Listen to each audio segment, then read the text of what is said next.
Hello అండి, welcome to మావి చిగురు స్టోరీస్. ఈరోజు కథ ఏమై పెళ్ళామా.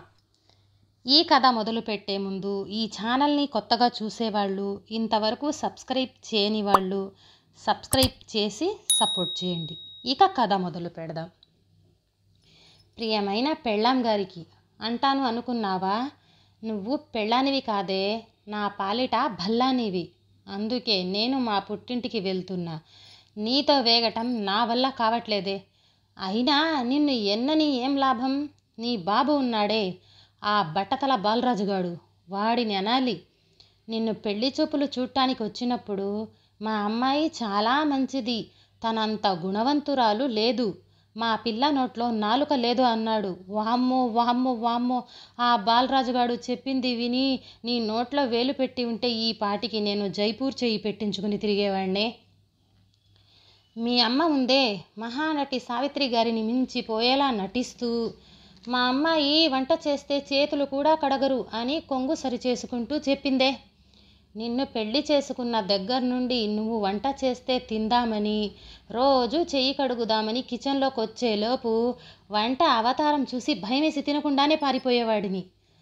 అసలు ఆ మాట చెప్పిన మీ అమ్మని ఆ చీర కొంగుతోనే ఊరేసి చంపేయాల్సింది.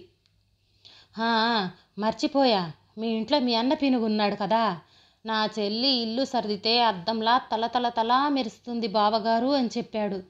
ఇప్పటికీ ఆఫీస్ నుంచి ఇంటికి వచ్చిన ప్రతిసారి ఇల్లు మెరుస్తుందేమో అని చూస్తూ ఉన్నా, కానీ ఇల్లు మ్యూజియం కంటే దారుణంగా కనిపిస్తూ ఉంటుంది. నిన్ను ఒక సెల్ఫ్లో పెట్టి ఎగ్జిబిషన్లో పెట్టాలనిపిస్తూ ఉంటుంది. ఇక నువ్వు ఉన్నావే, లంకినికి ఎక్కువ, శూర్పణఖకి తక్కువ. పిల్లలు కావాలి పిల్లలు కావాలి పిల్లలు కావాలి అని నెత్తి నోరు కొట్టుకొని మొత్తుకుంటున్నావు కదా అని నా పిసినారితనం పక్కన పెట్టి నీ కోసం మారెడు మల్లెపూలు కొని చేతికి సగం చుట్టుకొని పడగ్గదికి వస్తే పిగ్గులా పడుకుంటావా?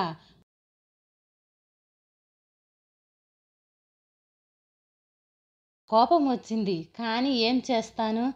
ముందు వెనుక డోర్లు మూసుకువచ్చి నీ పక్కన దొర్లుతూ నిద్రపోయా. అయినా మన వీధిలో వాళ్ళు నీ గురించి తెలియక నేను అప్పుడప్పుడు వంట చేయటం, బట్టలు తొక్కటం, కళ్ళాపు చల్లటం చూసి నేను తేడాగాడిని అనుకుంటున్నారే. మొన్న ఈ మధ్య బజారుకి వెళ్తే ఇద్దరక్కలు కనిపించి బావా ఇదిగో తీసుకో అని ఒక పట్టుచీర కొనిచ్చి నా బుగ్గకి పసుపు గంధం పూసి నుదుటిన బొట్టు పెట్టి పంపించారు. ఇప్పటికీ అది అర్థం కాక చస్తుంటే, నిన్న నేను అంత కష్టపడి వండిన పప్పులో ఉప్పు తక్కువయ్యిందని అంటావా? నీ జిమ్మడిపోను. అందుకే నేను మా పుట్టింటికి వెళ్ళిపోతున్నా. మా అమ్మా నాన్నని అడిగి నన్ను తీసుకుని వెళ్ళటానికి వస్తావేమో, నేను మాత్రం నీతో చస్తే రాను. మర్చిపోయా, నేను ఎలాగో ఇంట్లో లేను కదా, మేడ మీద వడియాలు ఆరేసా. ఏ కాకో ఎత్తుకుపోకుండా అవి తెచ్చుకొని నా బదులు వాటిని కూడా వేపుకొని తిను. ఇక ఉంటా, పెన్నులో ఇంక అయిపోయేలా ఉంది. ఎట్లు నీ మొగుడు పిచ్చయ్య. ఈ కథ నచ్చితే లైక్, షేర్ చేసి సబ్స్క్రైబ్ చేయండి.